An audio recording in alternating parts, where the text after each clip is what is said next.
Hey, it's your boy Bump Jonas, man, and I'm here with, Steddy P, indie ground all day. you know what I'm saying? We about to do a live interview here at Emerald Dreams Lab. Welcome to Lab Legends. Yes, sir. So, man, first of all, bro, I'm glad you're here. I appreciate you tapping in. I hope you comfy. You good? I'm great. All right, man. We coping steady.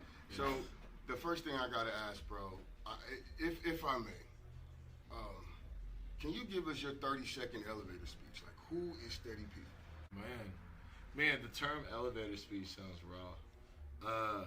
Man, I'm born and raised from Kansas City, Missouri, Jackson County, through and through. I have intents and purposes to be here. I'm still here. They're gonna bury me here. Indie ground representative, that's 4L. And man, I love the culture. I love rap. I love hip hop. I love a lot that's going on, and I typically intend to fight for it. You know what I'm saying? Like trying to protect what bubble, circle, culture, what we have and what I've been involved in. And it's not to be like aggressive or anything like that. It's just more or less like, I live here. I intend to stay here. I'm gonna die here. So you try to add to culture. To live and die in KC. Hey, I fuck with it. I like the energy. So one thing I like to figure out is people's energy, and yours is a very jovial one. You're about the good time, but you're not really for the fuck shit. Or let's put it, you're with the shit. Yeah. And when I hear you say like you're down to fight for it, that's like, okay, there it is. That resonates. You're with the shits. Yeah, so is that something that, like, why are you fighting for hip hop? Why are you fighting for rap? I mean, at the end of the day, man. There's various reasons, and they change. Okay. Right? Like they change, probably every say 2 to 3 years. For you, or are you talking? I would say in general and industry wise, life wise, like I can break it down real easy. Typically schooling or kids, high school, college is 4 years. Collegiate athlete, 4 years, maybe they want it done. Right. Most people's music careers, when they get signed, typically those kind of exist like 2 to 3 to 5 years. But also within where we're at right now, say COVID era, if it's called COVID-19, I would say that we really didn't get back to it until 22. So that's also damn near a 2.5 to 3 year period. Right. And I would say that at the end of this year, I would say that we finally get past COVID. So then I would probably call it 3.5 years. To get into a new era. Yeah, no doubt. Yeah, no doubt. Like now everything is getting back to normal. You guys see corporate companies coming in, kind of coming back. Yeah. With the things that were postponed. Yeah. From 19. Yeah. I got a couple of things that are involved in that, but you have eras or tenures, right? And I respect that. I respect that, and we're just kind of here trying to protect that wholesome, wholesome, very inviting aesthetic. I like right? That. And we're bringing that back, and that's what's super important. Whether that's black, brown, white, right. All encompassing, all inclusive. Every color in the spectrum of the crayon box. I like that. That's something I actually want to get into later on, because there is a wholesomeness that is missing, right? And we appreciate the fact that you're fighting for it. Sure. And actually, while I'm here, I want to take a moment, man. I don't want to be too damn talkative because it's your turn to talk. But I want to give you your flowers now, because I think it's a shame that you're not considered a legend. Ooh. You know what I mean? Maybe you are, and I get it because you're living and you're walking around and doing your thing, but at the same time, I feel like for me being a transplant, and I'll shut up and get to my question, but for me being a transplant, the last 16 or so years, your name should have been one of the first names that came up to me and was like, all right, what's the hip hop in the scene? You know what I'm saying? Hey yo, I got a real bar for everybody, especially here. Like in Jackson County, 816-913. And it's a real bar. And I remember when I still was out of school and shit, and we're doing shows and we're touring, we're booking, we're doing the shit, right? And what goes up must come down. And I remember we're losing holds, to the same people that we grew up listening to. Damn. Okay? Damn. Right? Okay. So I graduated from the zoo, we down there, and then it turns into we losing eventually. We went from like opening for Tech to losing holes, to Tech, Damn. but also to losing holes to like someone like Tech, Snoop Dogg. Right. You know what I'm saying? Like the culture, it works at every.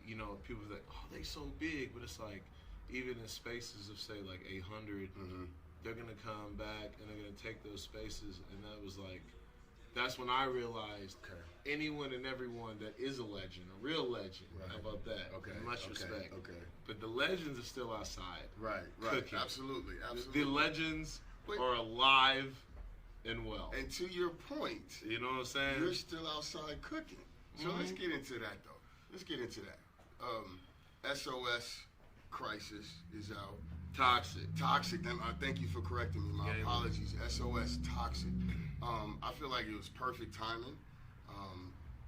You and I have had some conversations, and the timing of it just seems really right. And now you're talking about, we're closing out the post-COVID era, and here you are again. So, I mean, so what's the timing for you? Why the timing? Why right now? Why are you? Because you said you were sitting down, and you were like, nah. I was. We dropped Toxic in October of 21. Okay. And that was kind of like, hopefully, on the tail end of the. If that's socially respectful, you know what I'm saying? Like I'll say this, COVID was still going on, and I understand that. Right. For the artist industry, say like much like the strike in Hollywood right now with the writers, right? Word. To me, it probably speaks to something that probably was contingent from COVID era to now. But when it comes to artists, bars, restaurants, service industry, yes. I know we're in Uber era. There used to be taxis. Just like that whole entire industry, not only did America lose half of it, right, but then you got the other half fighting for it, right? To keep it vibrant. And then I felt like people found themselves in a circumstance where, is this the right thing to do? Is this the healthy thing to do? Oh, and shit. Once I make this decision, am I going to get reamed on Facebook for it? Right. You know What's what I'm the saying? repercussions? And let me tell you, like, I'm speaking, I'm really very much speaking to, like, a circumstance I'm in now, and not even for myself. At Indie Ground and where we come from, we believe in, like, if we don't book, we don't eat. And then when it becomes unhealthy to go outside, that's something else.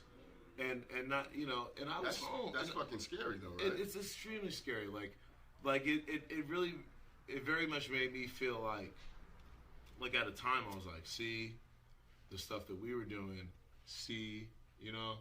and I would try to like introduce that into conversation or debate or whatever have you. Right. Like, yo, we could have been okay. But then, like, I'm telling you, bro, like during say protests and stuff, and like everyone goes through what they go through, and it's very much different, and they experience it very different. Right. Everyone speaks about COVID this way, but during COVID, you know what I'm saying, is George Floyd. Yes. Is the reaffirmation of what happened with Mike Brown in St. Louis. And in that year, a lot of cats were not plugged into the fact that this is still happening. It's happening everywhere, right? And I'm not trying to lose you. No. I'm not trying to lose you. I can, right? But it's the fact that, like, during this little weird era of, like, 2 to 3 years, there's a lot that happened to a lot of people. Yeah, just, like, compacted in that time. Oh, yeah. Yeah. And then you got to add on the fact that, like, a lot of people lost a lot of people. And then here locally, we lost people, like, in our own scene. Right. And it's a very tumultuous period, right? And then we come out of it. And so, like, when I speak to, like, eras or time frames, like, I understand we all were sitting down for that long. Yes. It's crazy. Yes. You know, when you put it in that perspective, it's like, oh, yeah. shit. So then, if and when, how about this? Okay. Like, if and when we have an opportunity to stand back up, it's like, all right, just go. We made it. And so that's why. But we made it. You made it. I made it. Most people made it, right? Right. So, like, when it's time to stand back up, like, we've lost venues, Right. Like historical monuments and the concept of venues Are no longer running. they're no longer here. Right. You know what I'm saying? But the other ones are still going. Yeah, and it's not So for one or you're the back other. fighting for 'em It's now. not one or the other, but it's more or less like we're still just trying to coexist, right? So you have people who are displaced, and that's much respect to Riot Room, Hurricane, even before that, Davies Uptown, everything else that happened along with that, right? Right. Now, we damn near to 2024, right? Most of the venues now, if you were to do the research, they're corporate owned and nationally owned. So that locality aspect is Yeah, missing bro. now. Yeah, bro. So you're still okay. So we're still back to fighting for it. And so Yeah. again, So toxic. exactly. It's still It's a plays moment. in. It's a moment in time, is what I'm saying. But it's still reverberating. And Sure. then that's part of the conversation we were having off screen, or some of our prior conversations. Like, this particular project to me has perfect timing because of what it was capsulizing then and what it's still speaking to now. Sure. You know what I'm saying? So, but again, I want to just make sure I give you your flowers, and I'm happy that for all the sitting down that you're doing, you're jumping on the couch with us. You know what I mean? So shout out to you for that, man. Peace. All right, so let's break it up a little bit. What was your first rap or stage name? Steady. Steady. All right. Yeah. Where did Steady come from? What is that? Because So, you're just a consistent motherfucker. Man, that's a pretty cool question. I don't think I've ever been asked that.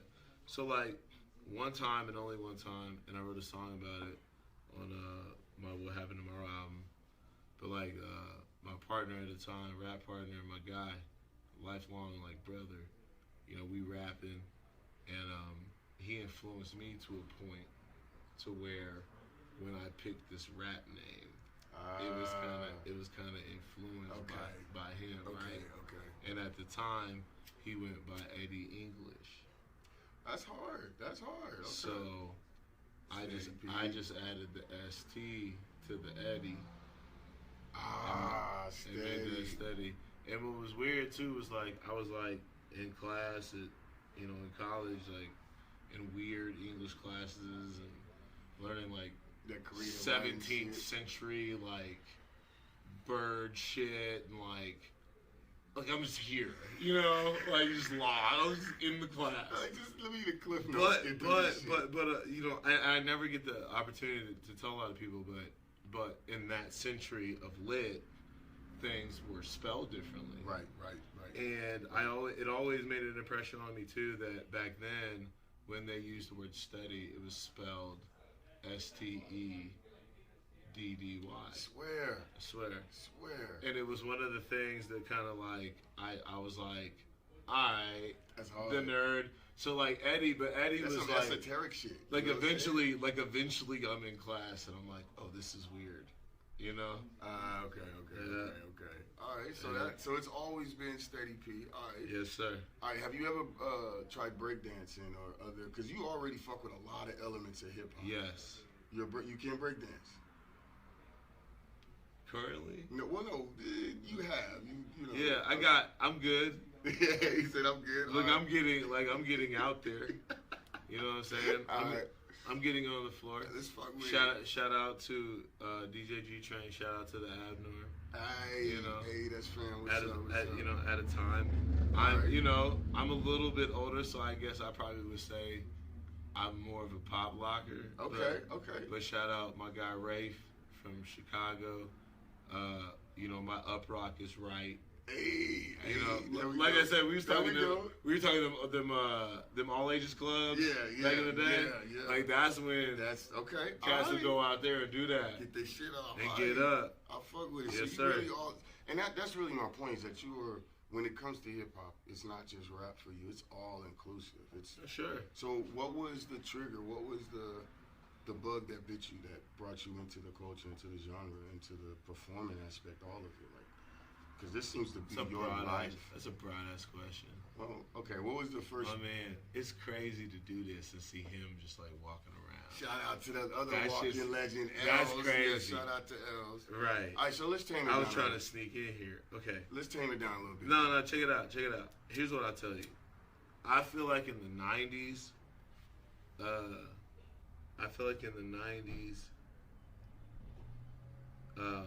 Yall and TV Raps, The Basement, Big Ticket, but not like The Basement. Like, don't jump to that, you little niggas. I'm talking like the original Donnie Simpson. Yeah. Donnie Simpson, shit, BET era. Back in the and day. then, like, start there. The smooth bass. Start there. Yeah. Donnie Simpson. That is my reference. Okay. All right. That's where you come from. I gotta get that out. All right. I gotta get That's that a strong out. reference, though. And then that moving forward. That's right. It's all going. And Yall and TV did that shit, but then like when The Basement came, you know. Yeah, it just. It's like, solidified. and it's all encompassing. Everybody knows. Everybody watched everything. All right. All right. But so, yeah, I would say that era, and then like, I guess outside of television, on like an outside street level, that'd be like Grandview Skateland. Ooh. 96, 97, 98 kind of shit. All right. So here's a tangent question, but you make me think about it. Golden era. What is your golden era hip hop? Yeah, there's a couple of them, right? You know what I'm saying? Depending on where you fall on the chronological scale of things, you might have seen 2 or 3. So yeah, that's tough. That's tough because I'm smart enough to know where I'm at. That's tough. I always tell people I think you should have 2. Ooh. You know? Okay. Because technically speaking, the golden era of hip hop they refer to as like that time period, right? But now as we get older in the culture, it seems to be a little bit different, right? Right. So I would just say, you know, my upbringing here in Kansas City, that's Tech, Lynch, Factor, and like legit, they say golden era. Like this is my golden era, right? Right. And like I said, I'm gonna give you 2. Right. So it's Tech, Lynch, Factor, Dundilla, Popper, Veteran Click, and then probably a tie for like Del the Funky Homo Sapien, Deltron 3030 with slash Lunicoleon. Okay. Ooh. So now my other 5 would be. That's a nice list, though. Yeah, bro. That's bro. That's cold. I'm just saying because it's okay. But keep going. Bro, because I was there for that. Yeah. And then like the rest would be something like Nas, J. Okay. I need like I've always loved the East Coast shit, but then like the West shit is I just love all of it. Right. So it's all weird. It's like sure as about the West shit. It just gets it's like well damn. Ah shit! I need to make this bigger. Now we gotta expand it. Okay. But like I would definitely say like I'm definitely like a Snoop guy. Ooh. And always have been. Ooh. From inception, like now niggas know. So if you go back on the tape, when I say Yall on TV Rap, right. Stop it. Like, and Snoop is still aside, and Snoop just bought it back. And Snoop has Death Row back. Yes. Shout out to Snoop for Stop that. it. Shout out. But no, so outside of it, it's gotta be like I need Jay and Nas. And of course like Biggie is up there and I have them. But then it's like I was a pot guy. Oh shit! So like when you like the toxic shit, yeah, stop it. Okay. Like I'm a total pot guy, so it's like it's just weird to speak to that. How you feel about? And it's a Because I gave you 4. I gave you 4 about 5. Man. And I love Kendrick, but man, Nipsey's my guy. Okay, so now you bringing it like over I'm gonna go. present. I would go Snoop to Nipsey. I would go Snoop to Nipsey. I need Jay and Nas. And then, like, probably just for the sake of argument, I want to put Master P right in the middle. Oh, Lord. Damn. Now, that rings for you because you got a very business sense. I'm from you here. You got a grind to it. Yeah, I'm from here. I'm from here, and niggas know. I love about your set that you put together, like when you just gave us this list here, is that you have a strong mix of different styles. You have a strong mix of different energies. And I think, I don't know, but it's crazy how that gets still funneled through in a way represents KC. So what makes KC so unique in sound to you, from your perspective? Bro, and you've been at this for 20 years. Nah, man. I think at the end of the day, like where I've been and how I've always represented myself, I think at the end of the day that Kansas City kind of carries this attitude and this bar, Okay. like this proverbial bar, Okay. right? Benchmark. Okay. Yeah. Okay. Of like talent or sound or how they want it to look. You know, we're the middle of the map. The cardiac. You know what I'm saying? And I just think that Kansas City's always been a very special place. There's a lot of great, talented, very talented like beat makers here, right? Right. But Absolutely. like you could even ask like my brother, soul brother number one, DJ Moff in St. Louis. They've always told him this, and he knows it, and he'll vouch for it. And like everyone has all the beats. St. Louis has killers down there. Right. That's no disrespect to them. That's just my brother. That's where he's from. Right. You know, I've spoken to other people in other markets too, but in Kansas City, Missouri, just based off of where we're from, being a smaller market with tech here, Right. and then like rich here, right? Like we always had every aspect of it. You know what I'm saying? So you got the you know, say which is my lane. You know, like I want to be different. I want to be talented. Tech 9, you know, 9, the complete number. Right. Styles in the world. Like, yeah, he's one of them. Right. No Absolutely. doubt. Like one of the real goats of this craft when it comes to lyricism. That motherfucker's from Kansas City, Missouri. Right. And so that's No matter stamp. no matter what anyone says, that's a fact. Right. Have to stamp that. And like you're talking about a market of people who come from this. And then over here we have Rich the Factor. Right. The whole Stop it. other side. And then these two guys and their era and everything that it encompasses and what happened, and it's just very toxic as fuck. Back to the Like album. it's just, I love but this. it is I love though, this, right? man. But it is though, right? Because we're and in this everything world, this and vortex, everything yeah. that gang culture came and had to overcome. You got people like you and I. People who grew up with this shit. They're not that, but you're a fan of that. Right. You're Because from you've this. seen the environment. Trust me, You've bro. from the environment. When I went to college, like I was so deep just locally, like I wasn't even rapping because you was gonna get some fun. Damn.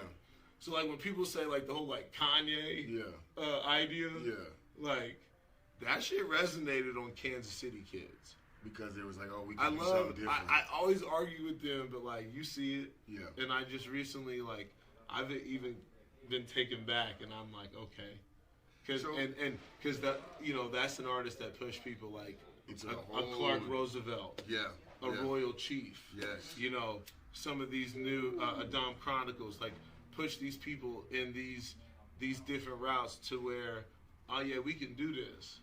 You know what I'm saying? See, and again, I was on the hinge of that, but I didn't really give a fuck about it getting all. About it getting that more goes back to my acceptable. question of like why you're not more well known in that. That regard. doesn't matter though, bro. Right. That's I not understand. Well, and so here's the other question I want to get to. I want to make sure I ask this question. How do you navigate being an elder statesman and still active? Ew, elder.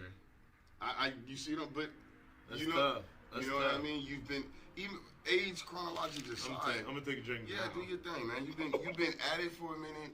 You've mentored people. You've managed people. You've handled logistics of it, and you're still an active artist. So how do you navigate that? I think that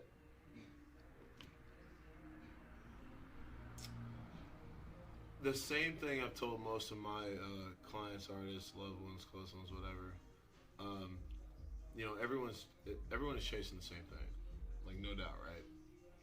And then I also think that at the end of the day, no matter what, in art, in music, right, when an artist crosses this little weird threshold of talking about compensation or money, right, is when something happens.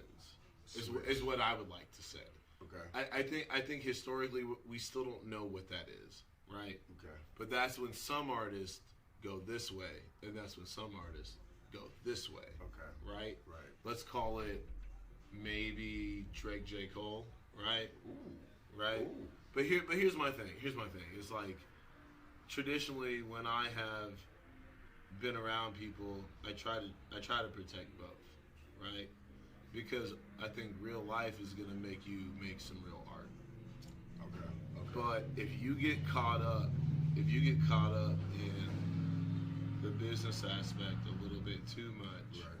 you're gonna get lost in being capable to say writing particular things down on paper. You lose your artistry. You lose your edge in the artistry. Okay. Right.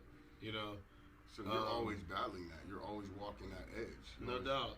Okay. No doubt. I think, like, even in the regard of, like, bro, like, you know, this kicked off with you asking about that record per se. Mm-hmm.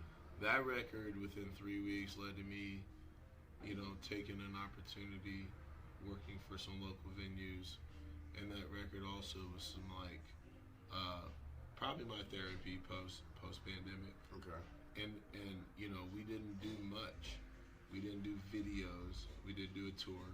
Mm-hmm. We did things that were tangible and probably of the old way. You know, probably of the old way. So like that was just something that we did for us. Okay. Right. You might get some SOS toxic, you know, content marketing. You know, coming up, we're gonna do Boulevardia.